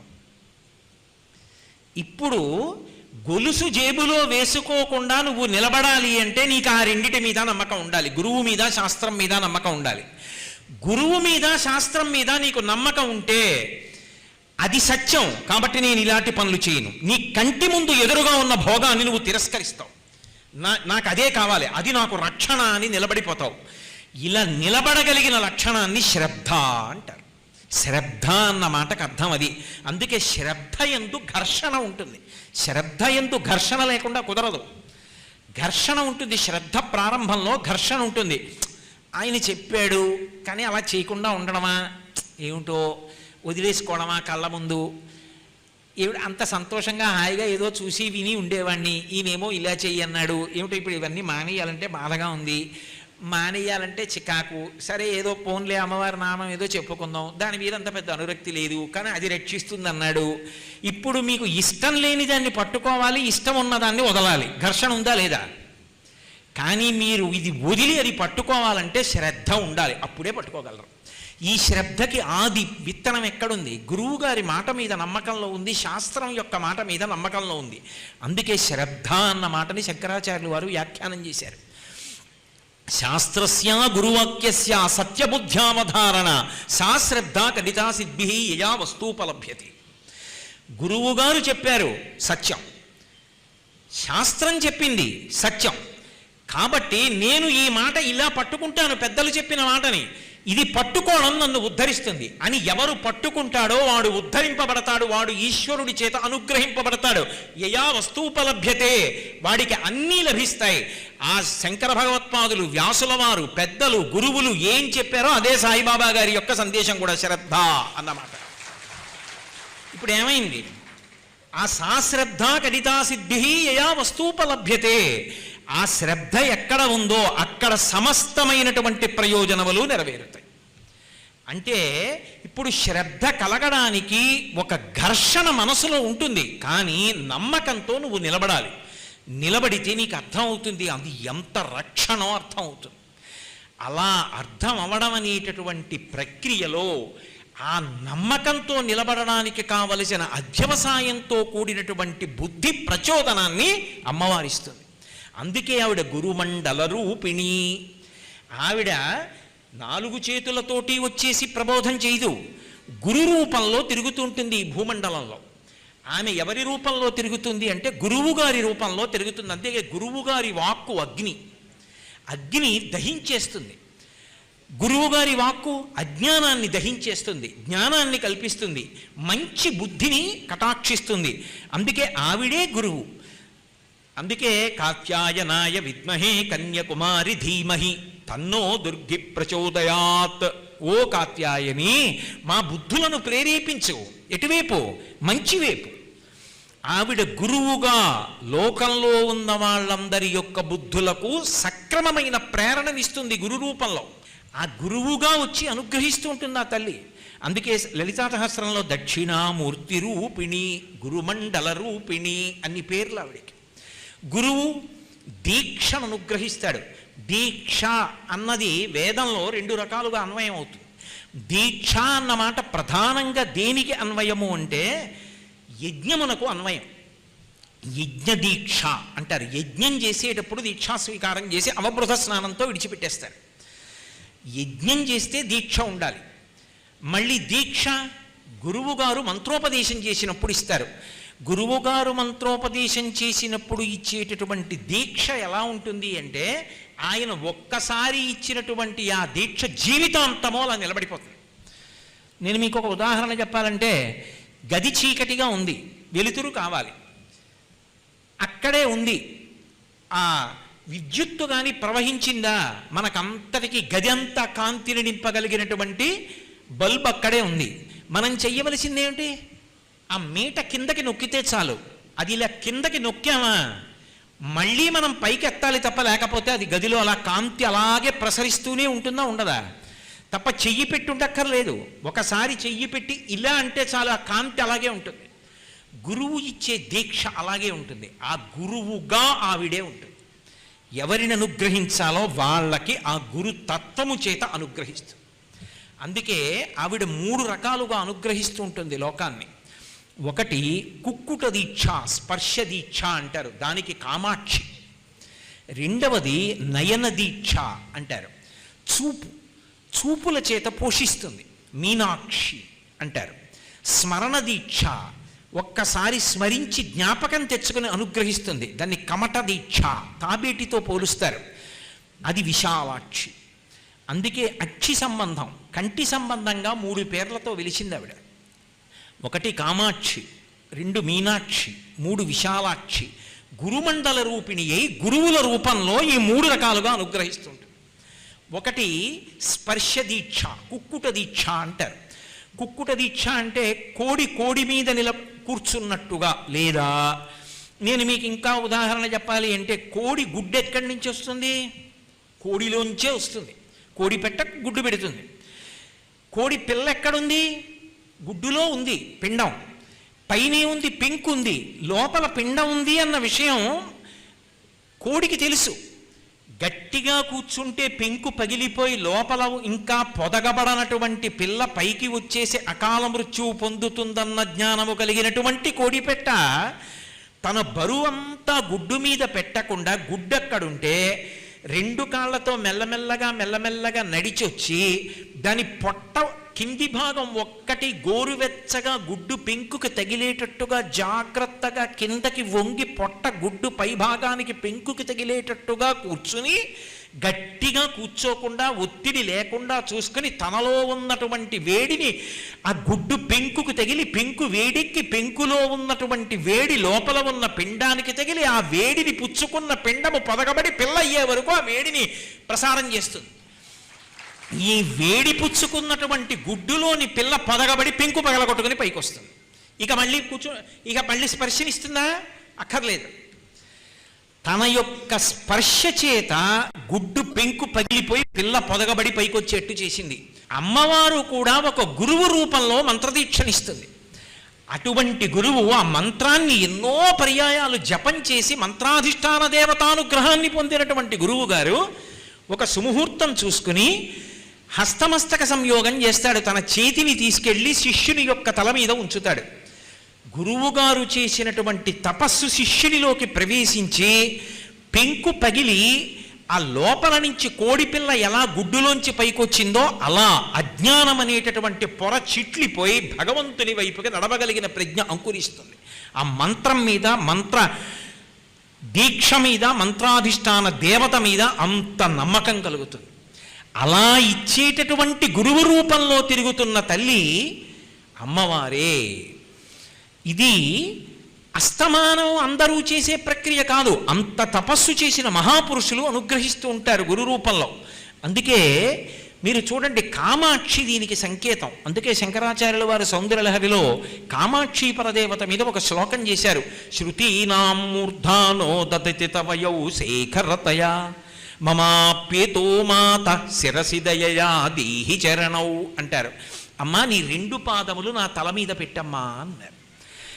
పాద స్పర్శాన్ని గురువుగారు ఎంతో సంతోషిస్తే, ఎంతో మహాత్ములైనటువంటి వారు జీవితంలో ఒక్కరినో ఇద్దరినో అనుగ్రహిస్తూ ఉంటారు. అలాగా తన కాలు శిష్యుని యొక్క తల మీద ఉంచుతారు. అది ఏదో సరదాగాను వేళాకోళానికి వేళంబరానికి చేసేది కాదు, ఎంతో అనుగ్రహిస్తే.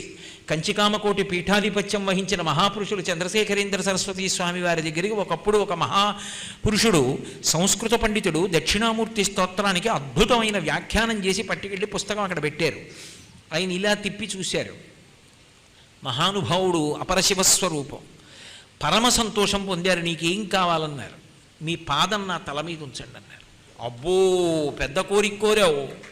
రేపు శుక్రవారం తలస్నానం చేసి తెల్లవారకట్ట కామాక్షి దేవాలయంలో కూర్చుని గాయత్రి చేశాక మూక పంచశతి పారాయణ చేసి నా దగ్గరికి రా, నా పాదం ఉంచుతానన్నారు.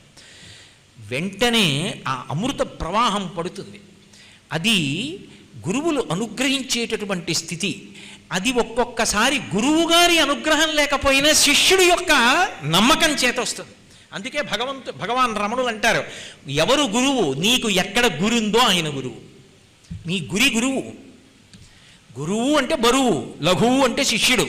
ఆయన మా గురువు గారు అంటే ఆయన మహానుభావుడు, ఆయనకి తెలిసిన్నవాడు. నీ నమ్మకం నిన్ను కాపాడుతుంది.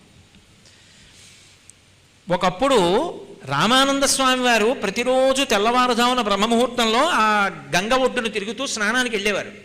కబీర్ దాస్ గారికి ఆయన దగ్గర ఎలా అయినా రామనామాన్ని, రామమంత్రోపదేశం పొందాలని కోరిక. ఏదో కారణాంతరాల చేత నాకు ఇవ్వరేమో అని ఆయనకు అనుమానం కలిగింది. కానీ ఎలా మరి గురువుగారు తన పాదంతో తల మీద తొక్కి ఇవ్వాలని ఆయన కోరిక. ఆయన ఏం చేశారంటే, కటిక చీకట్లో తెల్లవారుజామున రామానందుల వారు గంగా తీరంలో స్నానానికి తిరుగుతున్న వేళ ఆ ఇసుక తిన్నె మీద పడుకున్నారు. రామానంద స్వామి వారు వెళ్ళిపోతూ ఖచ్చితంగా కబీర్ దాస్ గారి తల మీద కాలేశారు. అయ్యో, ఎవరిదో తలని రామరామ అన్నారు. ఆయన ఎప్పుడూ రామనామం చెప్తుంటారు. రామరామ అన్నారు. హే భగవన్, నాకు ఉపదేశం జరిగిపోయిందన్నారు కబీర్ దాస్ గారు. తరించిపోయారంతే. ఇప్పుడు రామానందుల వారు ఉపదేశం చేశారా, కబీర్ దాస్ గారు ఉపదేశం పొందారా? ఉపదేశం అంటే దీక్ష. ఇప్పుడు గురువుగా రామానంద స్వామి వారి నోటి వెంట వచ్చినటువంటి రామనామం కబీర్ దాస్ గారి జీవితాన్ని మార్చేసిందంతే. అది స్పర్శ చేత అనుగ్రహిస్తాడు గురువు. అలా ఇచ్చేటటువంటి సాంప్రదాయికమైనటువంటి ఆ గురు శిష్య సంబంధం, ఆ దీక్ష ఏది ఉందో, అలా ఆ తల్లి కాత్యాయని గురువుల రూపంలో ఉండి ఈ లోకాన్ని అనుగ్రహిస్తూ ఉంటుంది. మంచి మంచి ఆలోచనలను కలగచేసి కొన్ని కోట్ల జన్మల నుంచి వెంటాడి వస్తున్నటువంటి అజ్ఞానం విచ్చిపోయేటట్టు చేసి భగవంతుని వైపుకి నడిపిస్తుంది. రెండవది మత్స్య దీక్ష, నయన దీక్ష అంటారు. దానికి మీనాక్షి పరదేవతని చెప్తారు. మీనాక్షి, చేపలు అలా పొదగబడతాయో లేదో నాకు తెలియదు, కానీ నేను వేదాంత శాస్త్రంలో మాట చెప్తున్నాను. చేప ఎదురుగుండా ఉన్న కెరటం మీద గుడ్లు పెడుతుంది. ఎదురుగుండా ఉన్నటువంటి ప్రవాహంలో గుడ్లు తేలుతూ వెళ్ళిపోతూ ఉంటాయి. చేప ఎంతో ప్రేమతో ఆ గుడ్ల వంక చూస్తుందిట. అయ్యో, నా గుడ్లు అలా వెళ్ళిపోతున్నాయి, అవి పిల్లలు అవ్వాలనుకుంటుంది. చేప అలా స్మరించినంత మాత్రం చేత గుడ్లు పగిలి పొదగబడి పిల్లలవుతాయి. చూపుల చేత పోషిస్తుంది అమ్మవారు. అందుకే మనం లౌకికంగా పెట్టేటటువంటి నైవేద్యం నిజానికి పరమేశ్వరుడు తినడు, తన చూపుతో ఇలా చూస్తాడు. ఆయన చూస్తేనే ప్రసాదం అవుతుంది. అసలు యథార్థమునకు ఈశ్వరుడు చూపుల చేత సృష్టిస్తాడు, చూపుల చేత పోషిస్తాడు. అందుకే పోతన గారు భాగవతాన్ని ప్రారంభిస్తూ శ్రీకైవల్య పదంబు చేరుటకునై చింతించదన్ లోకరక్షైకారంభకు భక్తపాలన కళా సంరంభకున్ దానవోద్రేక స్తంభకు కేళిలోల విలస దృగ్జాల సంభూత నానా కంజాత భవాండ కుంభకు మహానందాంగనాఢింబకున్ అన్నారు. కేళిలోల విలస దృగ్జాల సంభూత నానా కంజాత భవాండ కుంభకు, కేవలము తన చూపుల చేత కొన్ని కోట్ల బ్రహ్మాండములను సృష్టించగలిగినటువంటి పరాత్పరుడికి అన్నారు. 7 రాత్రులు 7 పగళ్ళు చిటికిన వేలి మీద కొండెత్తి పట్టుకున్నాడు కృష్ణ భగవానుడు గోవిందనామంతో. ఆ ఎత్తి పట్టుకున్నప్పుడు ఆ కొండ కిందకి రాని వాళ్ళని కూడా పిలిచాడు. బాలుండి తడు కొండదొడ్డది మహాభారంబు సైరింపగాదాలండోజిని దీని కింద నిలువంచింతింపగా బోలది శైలాంబోనిది జంతు సంజత ధరాచక్రంబుపై పడ్డ నాకేలల్లాడద బంధులార నిలుడీ క్రిందం ప్రమోదంబున అన్నాడు. రండి రండి, ఈ కొండ నేను వదిలేస్తానని బెంగపెట్టుకోకండి, సమస్త బ్రహ్మాండములు వచ్చి పడిపోయినాయి, కొండ కదలదు, వచ్చి కొండ కింద చేరండని పిలిచి మరీ రక్షించాడు. మరి 7 రాత్రులు 7 పగళ్ళు అన్నం ఎవరు పెట్టారు? తన చూపుల చేత పోషించాడు, బడలిక లేకుండా. తన చూపులతో ఈశ్వరుడు పోషిస్తూ ఉంటాడు. దృశాద్రాఘీయస్యాదరదలిత నీలోత్పల రుచ దవీయంసం దీనం స్నపయ కృపయా మమపి శివే అనేనాయం ధన్యో భవతి నచతే హానిర్యత వనే వాహర్యే వాసమకర నిపాతో హిమకర. కేవలం అమ్మవారు ఇలా చూసుకుంటూనే ఉంటుంది. తన చూపుల చేత గురువు శిష్యుణ్ణి దీక్షలోకి తీసుకెళ్ళిపోతాడు, చూపు చేత అనుగ్రహించేస్తారు. పాల్ బ్రాంటన్ అని ఒకప్పుడు విదేశాల నుంచి బయలుదేరి భారతదేశం వచ్చాడు. My secret search in mystic India అనో పుస్తకం రాశాడు ఆయన. అసలు ఈ దేశంలో యోగులు ఉంటారంటారు, కలుసుకోవాలని తిరిగాడు తిరిగాడు తిరిగాడు తిరిగాడు విసిగెత్తిపోయాడు. ఆఖరికి తిరిగి వెళ్ళిపోదాం అనుకుంటుండగా అరుణాచలం చేరాడు. అరుణాచలంలో ఆఖరికి ఆయనే వ్రాసుకున్నాడు ఆ పుస్తకంలో, సరోవరంలో స్నానం చేయాలి అంటే దాని దగ్గరికి వెళ్ళి పెద్ద పెద్ద చప్పుళ్ళు చేసి నీళ్ళలోకి దిగేవాడు, ఎందుకంటే నీళ్ళ నిండా కూడా పాములు ఉండేవి. అలాంటి చోట అంత చీకట్లో గదిలో ఉండి రోజు రమణుల దగ్గర కూర్చునేవాడు. రమణులు మౌనయోగి, ఎప్పుడూ మౌనంగా ఉండేవారు. కొన్నాళ్ళు అయిపోయిన తర్వాత వెళ్ళిపోదాం అనుకున్నాడు. ఒకసారి భగవాన్ రమణులు గుచ్చి గుచ్చి కళ్ళల్లోకి చూశారంతే. అలా చూసేటప్పటికే తన అజ్ఞానం పటాపంచలైపోయింది, అతనికి యథార్థ స్థితి గోచరం అయిపోయింది. కేవలము తమ చూపుల చేత అనుగ్రహిస్తారు శిష్యుణ్ణి.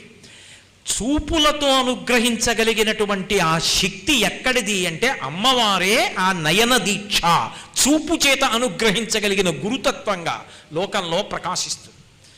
ఒకప్పుడు శృంగేరి పీఠానికి ఆధిపత్యం వహించారు మహాపురుషులు చంద్రశేఖర భారతీ స్వామి వారు. లోపల ఎక్కడో గురునివాసలో పూజ చేస్తున్నారు, చంద్రమౌళీశ్వరారాధన అవుతోంది. ఆ పక్కనున్న పల్లెటూరు నుంచి వద్దు వద్దని భర్త చెప్తున్నా వినకుండా ఓ పిల్లాన్ని తీసుకుని, చంటి పిల్లాన్ని ఇరుగు పొరుగు అక్కలమ్మలతో కలిసి ఒక ఆవిడ వచ్చింది. వచ్చి ఆ పిల్లాన్ని అక్కడ పడుకోబెట్టుకుని పూజ చూడడానికి వెడదామని పిల్లాన్ని ఎత్తుకోపోయింది. వాడు కళ్ళు తేలేసేశాడు. పాపం ఆవిడ ఏడుస్తూ ఆ చుట్టుపక్కల ఉన్న వాళ్ళని అడిగింది, ఏమమ్మా పిల్లవాడు చచ్చిపోతున్నాడు, నల్లగా అయిపోతున్నాడు, కదలటం లేదు, ఎలాగని ఏడుస్తోంది. వాళ్ళన్నారు, మేము వెళ్ళి డాక్టర్ ఎవరైనా ఉంటే పంపిస్తానులే, నువ్వు ఇక్కడ ఉండని చెప్పి వాళ్ళు చూడ్డానికి వెళ్ళిపోయారు. శివపూజ చంద్రమౌళీశ్వర ఆరాధన చూడ్డానికి. ఇంటికి వెడితే భర్త ఏమంటాడో, వద్దంటే పిల్లాన్ని తీసుకొచ్చింది. ఆమెకి ఏం చేయాలో తోచలేదు. ఆ గదిలో తలెత్తి చూసింది, చంద్రశేఖర భారతీ స్వామి వారి ఫోటో ఉంది. ఆమె ఫోటో అనుకోలేదు. ఆమె వెంటనే జగద్గురువులే అక్కడ ఉన్నారనుకుంది. అనుకుని ఎలుగెత్తి పిలిచింది, హే భగవన్, హే బ్రహ్మన్, అనుగ్రహించండి, నా కొడుకుని బ్రతికించండి, లేకపోతే పిల్లాన్ని పట్టుకొచ్చిన నేను శవాన్ని పట్టుకుని ఇంటికి వెళ్ళనా, మీరు కాపాడాలన్నని అడిగింది. అంతే, ఏమైందో తెలియదు. పిల్లవాడిలో కదలికి వచ్చింది.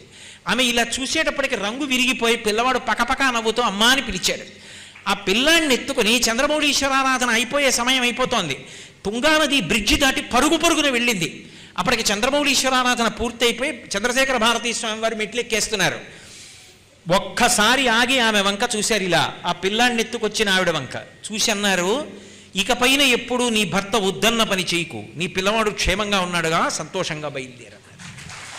ఇక్కడ పిలిస్తే ఫోటో వంక చూసి పిలిస్తే అక్కడ నుండి ఆయన చూపులతో అనుగ్రహించారు. గురువు అటువంటి సమర్థతతో ఉంటాడు, తన చూపు చేత అనుగ్రహిస్తాడంతే. ఫోటోలోంచి చూసి అనుగ్రహించేశారు మహానుభావుడు. అది గురువుల యొక్క అనుగ్రహం. అసలు ఈ జాతి వైభవం అంతా, భారతదేశం యొక్క గొప్పతనం అంతా ఆచార్య వైభవమే, గురువు యొక్క అనుగ్రహమే. ఆ గురువుగా తిరిగాడేటటువంటి తల్లి అమ్మవారు. స్మరణ దీక్ష, దాన్నే కమట దీక్ష అంటారు. కమట దీక్షకి ఉదాహరణ తల్లి విశాలాక్షి, కాశీపట్టణంలో ఉంటుంది. ఆవిడట ఎప్పుడు మనందరినీ స్మరిస్తూ ఉంటుందిట. పిల్లలందరూ ఎలా ఉన్నారో ఏమిటో, నన్ను ఒక్కసారి అమ్మా అంటే నేను కాపాడనా అనుకుంటూ ఉంటుందిట. ఆ విశాలాక్షి స్మరణల చేత అనుగ్రహిస్తుంది. ఒక్కొక్క గురువు తన శిష్యుణ్ణి స్మరిస్తాడు, స్మరించినంత మాత్రం చేత అనుగ్రహించేస్తాడు. శిష్యుడు ఎంత కష్టంలో ఉండనివ్వండి, గురువుగారికి ఎలా తెలిసింది మీకు అనుమానం అక్కర్లేదు, తెలిసిపోతుంది. చంద్రశేఖర భారతీ స్వామి వారు సమాధిలో ఉండేవారు. తనలో తాను రమిస్తూ అలాగే ఉండిపోయేవారు. చంకల కింద చేతులేసి పైకెత్తి తీసుకెళ్లి గురునివాసంలో కూర్చోబెట్టేవారు. అటువంటి మహానుభావుడు ఒకసారి అకస్మాత్తుగా సమాధిలోంచి లేచి బయటికి వచ్చి ఉత్తరం రాసి నేపాల్ మహారాజు గారికి పంపించారు.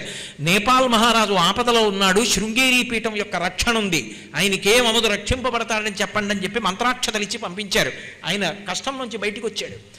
ఇక్కడ ఉండి శృంగేరిలో చంద్రశేఖర భారతీ మహాస్వామి వారి యొక్క స్మరణల చేత ఎక్కడో ఉన్నటువంటి శిష్యుణ్ణి రక్షించుకున్నారు. ఛత్రపతి శివాజీ ఎక్కడ ఉన్నా సరే సమర్థరామదాస్ గారు శివాజీ గురించి స్మరించేవారు, అంతే శివాజీకి రక్షణ కలిగేది.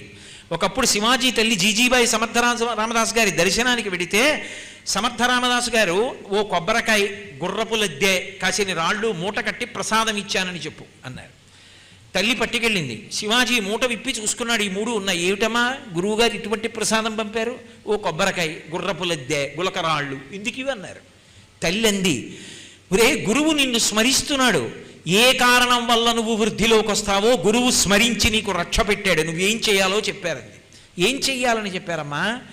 గులకరాళ్ళు పంపారంటే నిన్ను గిరిదుర్గాలు కట్టమన్నారు, కొండల మీద దుర్గాలు కట్టమన్నారు. గుర్రపు లద్దె పంపించారు అంటే నిన్ను ఆశ్విక దళం, గుర్రాల యొక్క సైన్యాన్ని పెంచుకోమని చెప్పారు. సైన్యంలో గుర్రాల బలం ఎక్కువ ఉండాలి నీకు.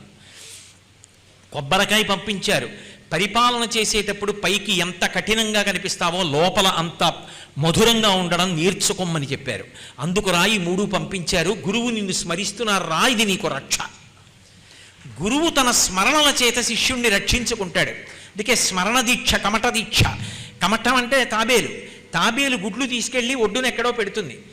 ఎవరైనా చూస్తారేమో పట్టుకుపోతారని ఇసక్ కప్పేస్తుంది. మీరు ఇప్పటికీ సముద్రపు ఒడ్డుకి వెడితే కన్నాలు కనపడతాయి, వాటిలో పెట్టి కప్పుతుంది. తరంగం వచ్చి వెడితే కన్నాలు బయటకు వస్తుంటాయి. నీటిలోకి వెళ్ళిపోయి స్మరిస్తుంది, నా గుడ్లు ఒడ్డున పెట్టానో అవి ఎక్కడ పెట్టానో నేనే గుర్తుపట్టలేను, నా ఒడ్డున పెట్టినటువంటి ఆ గుడ్లు పొదగబడి పిల్లలగుగాక అని స్మరణ చేస్తుంది. దాని స్మరణల బలానికి ఇక్కడున్న గుడ్లు పిల్లలవుతాయి పొదిగి. అలా విశాలాక్షి తన స్మరణల చేత రక్షిస్తుంది. గురువు కేవలం స్మరించి రక్షించేస్తాడు. గురువు శిష్యుణ్ణి స్మరించాడు అనుకోండి, వాడు బాగుండాలి అని గురువుగారు అనుకున్నారనుకోండి, అంతే, ఎంత ఆపదలో ఉన్న శిష్యుడు పైకి వస్తాడు.